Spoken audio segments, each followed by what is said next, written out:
মানুষ একটা অত্যন্ত শ্রেষ্ঠ কর্ম করতে পারেন, সেটা হলো ভুলে যেতে পারা। আর সেটা বরদানের চেয়ে কম কিছু নয়। মানুষকে যখন কোনো কারণে নিজের প্রিয়জনদের থেকে দূরে যেতে হয়, তখন মনে দুঃখ জাগ্রত হয়। তিনি সেই দুঃখকে ভুলতে পারেন। কখনো কোনো সম্পর্ক থেকে যদি দুঃখ পেয়ে থাকেন, তখন সেই দুঃখকে ভুলতে পারেন। কিন্তু এই সংসারের প্রত্যেক আবেগ, প্রত্যেক বস্তু ভুলে যাওয়া উচিত নয়। বিশেষ করে আমাদের প্রিয়জন, আমাদের পরিবারের সদস্য। যখন এই সংসার থেকে ওনারা চলে যান, তখন যে সৎকর্ম ওনারা করেছেন, যে প্রেরণা ওনারা আমাদের প্রদান করেছেন, কখনো ভুলে যাওয়া উচিত নয়। যখন আপনি কোনো উঁচু স্থানে পৌঁছে যান, আপনি সাফল্য লাভ করেন, তখন সেই সকল বন্ধুদের ভোলা উচিত নয় যারা আপনার সাথে আরম্ভ থেকে ছিল, যারা সবসময় আপনাকে সাহায্য করেছে। আর সব থেকে গুরুত্বপূর্ণ কথা, আপনার বয়স যতই বৃদ্ধি পাক না কেন, মাতা পিতাকে কখনো ভুলবেন না। আপনি যতই বড় হন না কেন, আপনি তাদের সন্তানই থাকবেন। অভিজ্ঞতার দিক থেকে ওনাদের থেকে ছোটই থাকবেন। তাই সবসময় নিজের মাতা পিতাকে নিজের সাথে রাখুন, কখনো তাদের ভুলবেন না। সেই সকল ব্যক্তিদের ভুলে যাবেন না যারা দুঃখের দিনে আপনার সাথে ছিল, তবেই জীবনে সুখ পাবেন। আসুন আর আমার সাথে ভালোবেসে বলুন, রাধা রাধা। আমার অনেকগুলো নাম আছে, আর তাদের মধ্যে একটি হলো যুদ্ধ বিমুখ। এই কথা আপনারা সবাই জানেন। দাদাও আমাকে বলেছেন যে তুমি এরকম কিভাবে যুদ্ধক্ষেত্র থেকে মুখ ঘুরিয়ে পালাতে পারো কানাই। দেখুন, যেটা সময়ের দাবি ছিল আমি সেটাই করেছি। যদি আমি রণভূমি ত্যাগ করে না পালাতাম, তাহলে কে জানে কত সৈনিক নিজেদের প্রাণ হারাতেন, কে জানে কতগুলি পরিবার নিজেদের বাঁচার আশা হারাতেন, কে বলতে পারে হয়তো কত প্রাণী এই সংসার ত্যাগ করতেন। আর তাই কখনো কখনো যুদ্ধ বিমুখ হওয়াই শ্রেয়। কখনো জীবনের ক্ষেত্রেও এটা প্রযোজ্য। যদি দূরে চলে গেলে আপনার সম্ভাবনা বৃদ্ধি পায়, তাহলে দূরে চলে যান। দূরে চলে যান সেই সকল ব্যক্তিদের থেকে যারা কথায় কথায় আপনাকে অপমান করেন, আপনার নিন্দা করেন, আপনাকে বাধা দেবার চেষ্টা করেন, আপনাকে ছোট করেন। কারণ তাদের সাথে থেকে, সেই সকল ব্যক্তিদের সাথে থাকলে যারা আপনার মূল্য বোঝেন না, আপনি নিজের আত্মসম্মান, নিজের আত্মবিশ্বাস, নিজের ব্যক্তিত্বকে নত করে ফেলবেন। দূরে চলে যান সেই সকল সংঘর্ষ থেকে, সেই সকল পরিস্থিতি থেকে যাদের সম্মুখীন হয়ে আপনি কোনো পরিণামেই পৌঁছতে পারবেন না। যদি আপনি এইভাবে যুদ্ধ বিমুখ হয়ে উঠতে পারেন, যদি এই প্রবৃত্তি আপনি নিজের মধ্যে জাগ্রত করতে পারেন, তাহলে আপনার সামনে সেই যুদ্ধ চলে আসবে যাতে বিজয় লাভ করে আপনি নিজের অস্তিত্ব খুঁজে পাবেন। আর সেটাই হলো সব থেকে বড় জয়লাভ। আসুন আমার সাথে ভালোবেসে বলুন, রাধা রাধা। এই সংসারের একটা নিয়ম আছে, বা বলতে পারেন লোকে তাই বলে, যে শক্তিশালী হয় সে শক্তিহীনকে নত করে দেয়। এমনটাই হয়, তাই না? আবশ্যক নয়। কখনো কখনো এমনও হয়, একজন অসমর্থ ব্যক্তি সমর্থ ব্যক্তিকে নত করে দেয়। এটা সম্ভব, এও হতে পারে। আর এটা তখন হতে পারে যখন তার মধ্যে ভালোবাসার শক্তি থাকে। ভালোবাসার শক্তি এই সংসারে সব থেকে বড় শক্তি হয়। এই ভালোবাসার শক্তি দ্বারাই নির্ধন সুদামা আমাকে দিয়ে নিজের পা ধুইয়ে নিল, কিছু না বলেই, কিছু না চেয়েই। এই কর্মের আধার ছিল শুধুমাত্র ভালোবাসা। খুব শক্তিশালী হয় এই ভালোবাসা। ভালোবাসার শক্তি দ্বারাই আপনি হিমালয় পর্বতকে নত করতে পারেন, তাহলে কি অসম্ভব হতে পারে? এই ভালোবাসার শক্তির সঞ্চার করুন, আর এই ভালোবাসার সাথেই বলুন, রাধা রাধা। মানুষের জীবনে স্বচ্ছতার একটা আলাদা গুরুত্ব আছে। যদি আপনি নিজেকে স্বচ্ছ রাখেন, তাহলে আপনার নিজেরও ভালো লাগবে, সামনের ব্যক্তিরও ভালো লাগবে, একটা অন্যরকম প্রভাব পড়বে।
বা সে নিজেই নিজের পথ বানিয়ে নেবে, কিন্তু কখনো থামবে না। এই জল হলো মহান, আর এর একটা মহান গুণ আছে। এর নিজস্ব কোনো রং নেই, কিন্তু যখন মেঘ থেকে বৃষ্টি রূপে পৃথিবীতে ঝরে পড়ে, তখন সমস্ত সংসারকে রঙিন করে তোলে। যেখানে খরা হয়েছে সেখানে শ্যামল করে তোলে। যে স্থান শ্যামল, সেখানে ভিন্ন ভিন্ন প্রকারের পুষ্প ফুটিয়ে তোলে। এই জলের মতন আমাদের হতে হবে। ওর যেমন কোনো রং নেই, আমাদেরও যেন কোনো অহংকার না থাকে।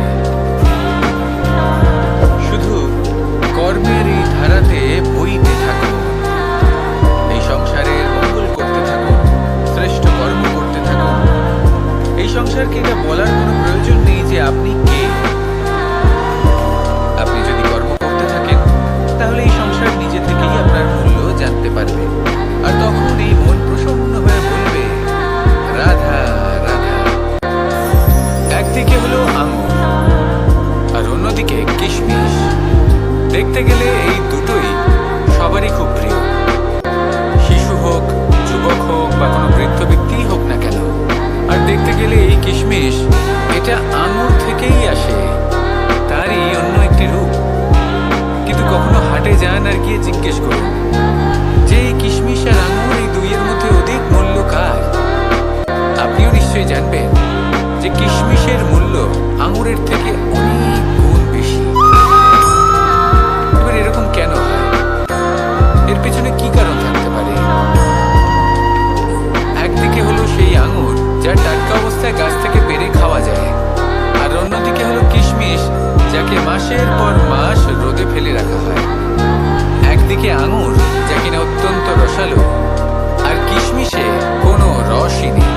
একটি হলো অত্যন্ত কোমল এবং সুন্দর, অন্যটি অমসৃণ এবং তাতে বিন্দুমাত্র সৌন্দর্য নেই, তাও তার মূল্য বেশি। এইসব কেন হয়? এই কারণেই হয় কারণ সেই আঙুর অনেক মাস পর্যন্ত রোদ সহ্য করে থাকে, কষ্ট সহ্য করে থাকে, তবেই সেই আঙুর কিশমিশে পরিণত হয়। এবার জীবনের কড়া রোদ যাকে সহ্য করতে হয়, তার সাথেও এটাই হয়ে থাকে। তারও মূল্য আপনা থেকেই বৃদ্ধি পায়। আপনার জীবনে আপনার গুণ, আপনার প্রতিভা, তা অত্যন্ত গুরুত্বপূর্ণ। কিন্তু যখন আপনি অভিজ্ঞতা লাভ করেন, তখনই সেই অভিজ্ঞতা আপনার গুণ এবং প্রতিভাকে আরো অনেক বেশি শ্রেষ্ঠ করে তোলে। তাই জীবনের কঠোর রোদের মধ্যেও দাঁড়িয়ে থাকাটা শিখে নিন। সাহসের সাথে কঠিন পরিস্থিতির সম্মুখীন হওয়াটা শিখে নিন।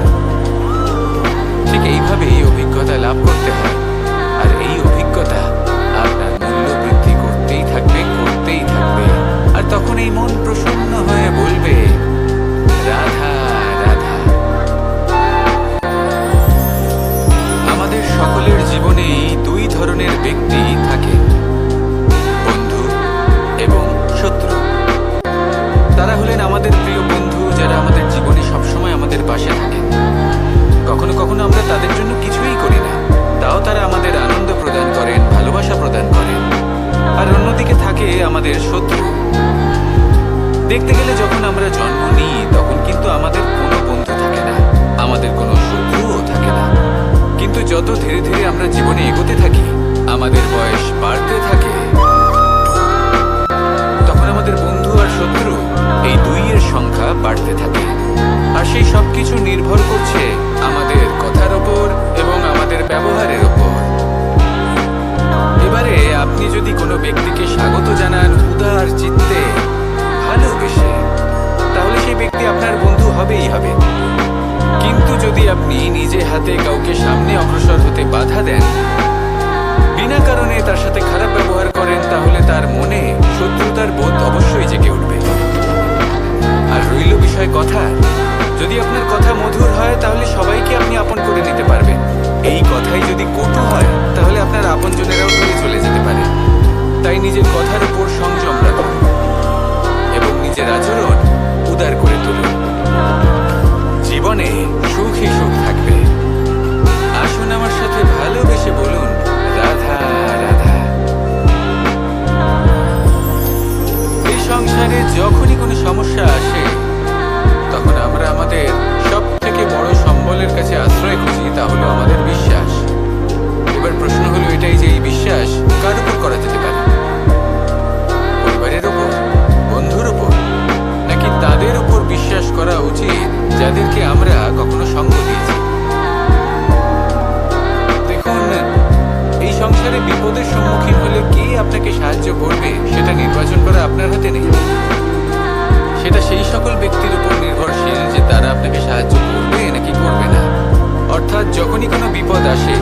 সর্বপ্রথম তার সম্মুখীন আমাদের নিজেকেই হতে হয়, আর তার জন্য প্রস্তুত থাকা প্রয়োজনীয়।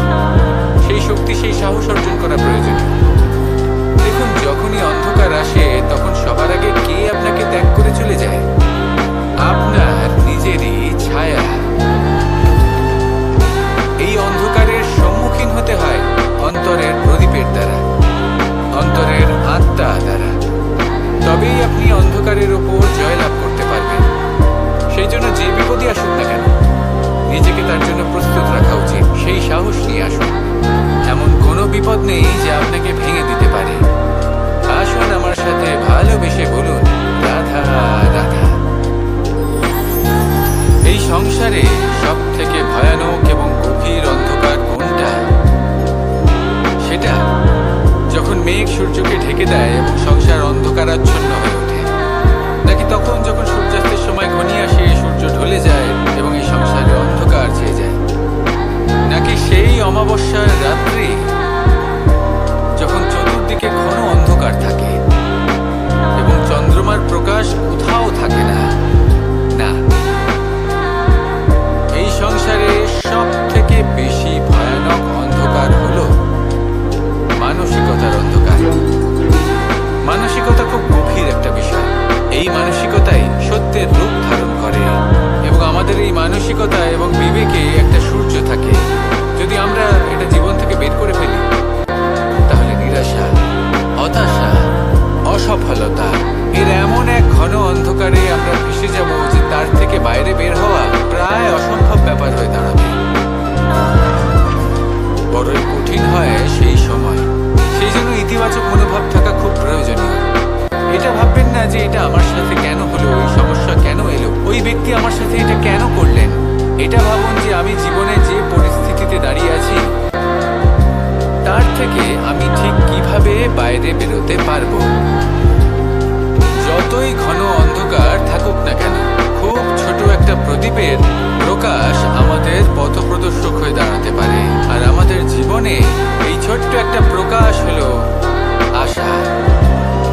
এই আশার একটি কিরণ আমাদের অত্যন্ত গাঢ় অন্ধকারেও পথ দেখাতে পারে। তাই এই আশাকে সবসময় মনে প্রজ্বলিত করে রাখুন। গাঢ় থেকে গাঢ় অন্ধকারের সাথে, কঠিন থেকে কঠিনতর সমস্যার সাথে লড়াই করুন, সামনে এগিয়ে চলুন, আর আমার সাথে ভালোবেসে বলুন, রাধা রাধা। শত্রুতা। একজন মানুষ অন্য মানুষের সাথে শত্রুতা করে বসেন। দুজন ঘনিষ্ঠ বন্ধু। এমনও এক সময় আসতে পারে যখন এনারা একে অপরের শত্রু হয়ে ওঠেন। এর অনেকগুলো কারণ হতে পারে, কিন্তু মূল কারণ হলো আলোচনা। আগে হ্যাঁ, আপনি যদি কারোর বিষয়ে আলোচনা করেন তাহলে সে আপনার শত্রু হয়ে যেতে পারে। এবার মনে একটা প্রশ্ন আসতে পারে যে এটা কিভাবে সম্ভব হতে পারে? আলোচনা, এটা তো অত্যন্ত জরুরি। যদি আমি নিজের বন্ধুর খারাপ কাজের বিষয়ে আলোচনাই না করি তাহলে সে শুধরবে কি করে? একথা সত্যি যে আলোচনা আবশ্যক, কিন্তু তার থেকেও বেশি গুরুত্বপূর্ণ এবং আবশ্যক হলো আপনার এই সিদ্ধান্ত। সিদ্ধান্ত এটাই যে আপনার এই আলোচনা কোন স্থানে করবেন। যদি এটা সবার সামনে করবেন ভাবেন, তাহলে তা অপমান হয়ে যেতে পারে। যদি এটা আলাদাভাবে করেন তাহলে তা পরামর্শ হয়ে যায়। অপমান কেউ স্বীকার করতে পারেন না, কিন্তু পরামর্শ সকলের ভালো লাগে।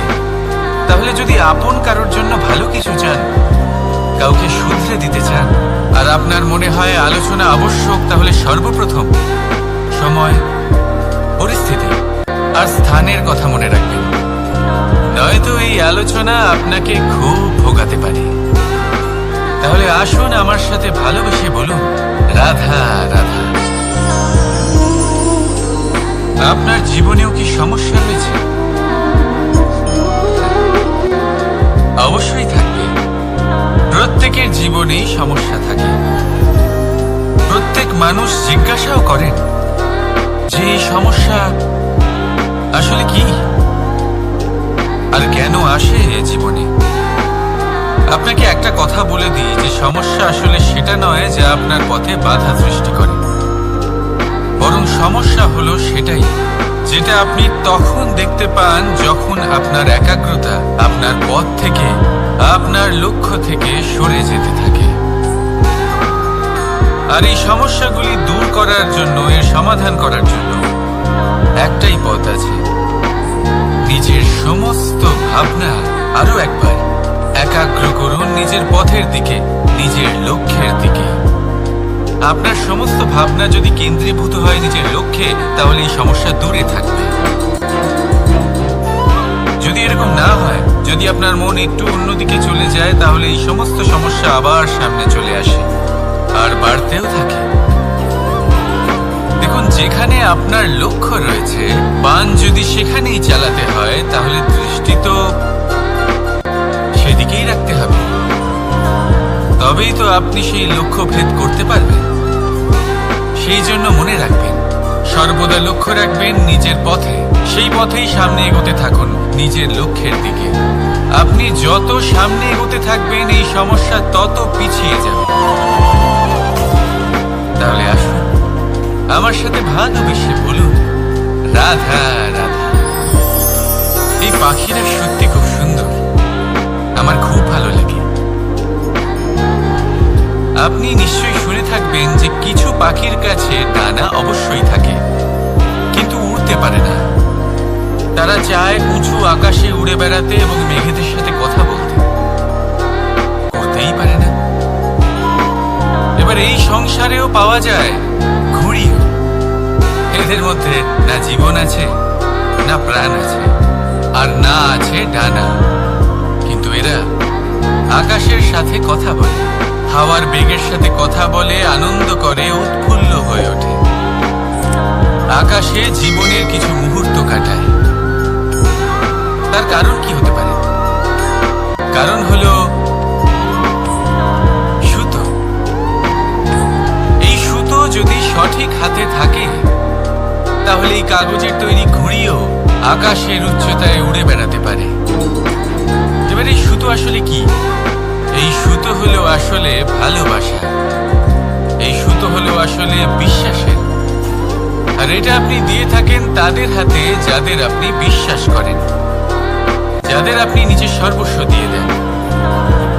ভেবে দেখুন, এই ভালোবাসা আর বিশ্বাসের সুতো আপনি যদি সঠিক মানুষের হাতে দিয়ে দেন, তাহলে আপনি অনেক উচ্চতায় উঠতে পারবেন, আকাশের উচ্চতায় উড়ে বেড়াতে পারবেন, মেঘের সাথে কথা বলতে পারবেন, পাখিদের মতো উঠতে পারবেন, যা ইচ্ছে তাই করতে পারবেন।